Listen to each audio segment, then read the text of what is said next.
as Mayawati. The two parties have earlier formed an alliance with good outcomes during the 1998 Lok Sabha elections. Loading. Mirchpur, Haryana. In what seemed surprising to both Jats and Dalits in Haryana's Mirchpur, BSP leader Mayawati was seen celebrating Raksha Bandhan with Indian National Lok Dal (INLD) chief Om Prakash Chautala's son Abhay Chautala on Wednesday. Around 48 hours later, the Delhi High Court overturned the acquittal of 20 people in the 2010 Dalit killing case in Mirchpur, serving brutal reminder of the unabated caste-based riots. Jat community deliberately attacked the people of Valmiki community, the court noted on Friday. BSP chief Mayawati ties Rakhi on INLD leader Abhay Chautala's wrist on Wednesday. The verdict also concluded that the damage and destruction that is evidenced from the record is widespread and, in the opinion of this court, could not have been carried by a small group of Jat youth as is speculated by the trial court. There is no doubt that it was indeed a mob which made a coordinated and premeditated attack on the Valmiki Basti. Valmikis are a subcaste in the Dalit community. News 18 traveled to Mirchpur to find out how ground realities have panned out in the last 8 years and whether the political alliance between BSP and INLD before polls will play any role in bringing the two communities, who have traditionally locked horns, closer. Loyal voters, MIFT residents, I may vote for Bahenji Mayawati, but we can never forget what happened in 2010. It has destroyed our lives forever. Jats and we will always remain enemies, no matter what happens in the political circle, said 60-year-old Veerban, a resident of Mirchpur who belongs to the Valmiki community. Veerban's house was right next to the one that was burned down by the more dominant Jats in the same village. On April 21, 2010, 18 Dalit houses were attacked by the Jats in Mirchpur after an altercation over a barking dog. Following this, 254 Dalit families had to flee in search for safe shelter. After months of being homeless, most of them settled on a patch of land on the outskirts of Hisar, loaned to them by a social activist. They have been living there ever since. Only 40 families, who could not afford to lose their village livelihood, went back to Mirchpur. They, too, are planning to leave as soon as possible. 70-year-old Tara Chand and his disabled teenage daughter, Suman, lost their lives in the blaze. Before the verdict on Friday, 15 people were convicted and 82 acquitted by a sessions court in 2011. Not much has changed since then. The caste divide is blaringly visible just as one enters the village. A slushy bylane, a breeding ground for mosquitoes and overrun by sewage, referred to as Lakshman Rekha by the villagers, is what divides Jat and Dalit occupancies in the village. The 40 Dalit families reside on the murkier side of the Rekha. The slushy bylane which divides Jat and Dalit homes in Mirchpur. The villagers refer to this sewage-ravaged lane as Lakshman Rekha. Runit Kumar Gunjan /News18.com. Mayawati is our representative. We will stick to her in terms of our electoral preference because she will help us. Her joining hands with the Jat leader is a political choice that will not change what we were subjected to by the Jats, added Veerban. The 2010 incident has left its indelible mark in the way Dalits earn a living as well. Traditionally an agrarian community, Jats own sizable land for farming but do not employ the Valmikis as labor. We need to travel to other districts like Jind and Sonpat for work. We are not provided employment here. Moreover, we are mercilessly beaten if we are spotted anywhere near their fields. The scale of violence may have come down, but it is irregular, said Baburam, another resident of Mirchpur.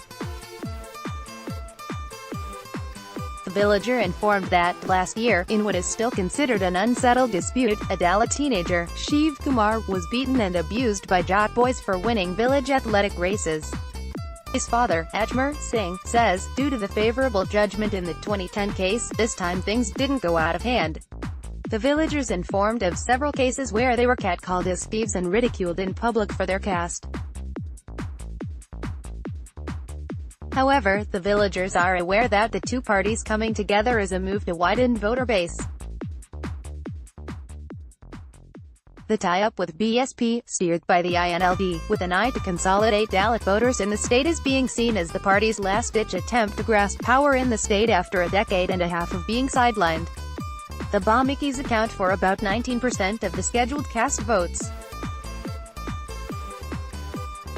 There are about 40 assembly seats, out of total 90, where the BSP holds a vote share between 7% and 8%.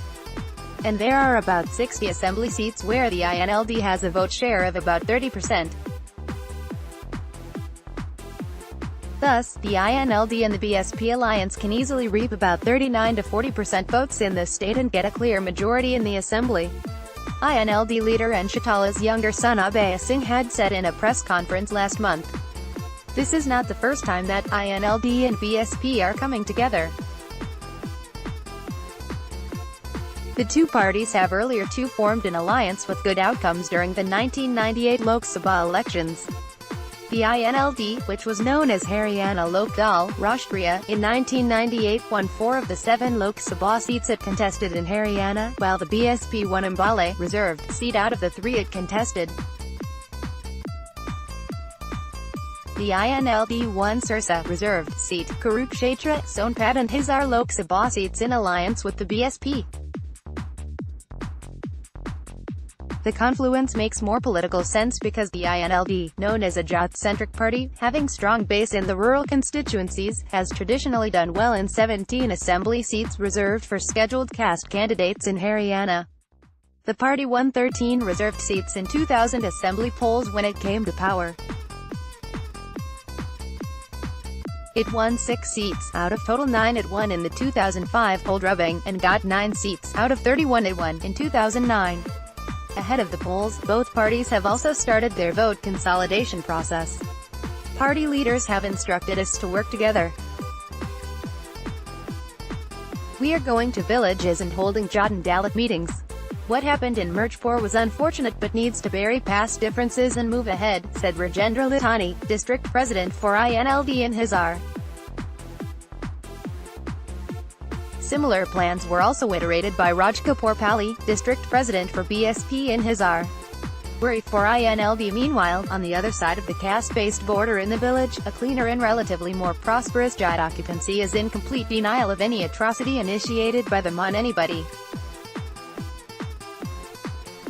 Most of the Jat houses in the village has had men arrested, accused or convicted for the 2010 attack.